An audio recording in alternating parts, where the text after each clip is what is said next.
External data processors are incredibly useful because they allow you to extend your configuration without modifying the core solution. In other words, you can add new functionality to a system safely, quickly, and even temporarily, which is great for developers and administrators alike.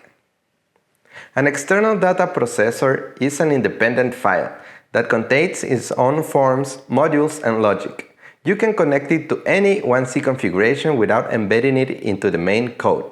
It behaves almost like a mini application that can read data from the configuration, process it, and even write results back, all without altering the original system.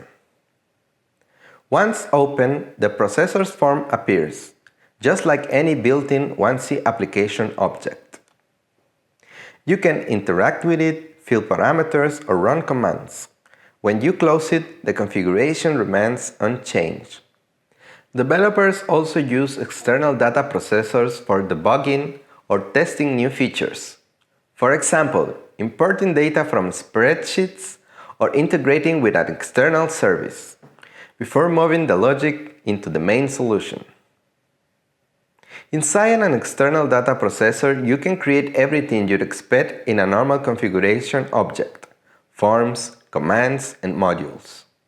External processors can even call server procedures or work with catalogs, documents, and registers of the current configuration. So why use external data processors? Because they make your development more flexible. You can test new logic, perform maintenance, or create one-off utilities, all without risking your production configuration. They're portable, easy to share, and simple to load when needed.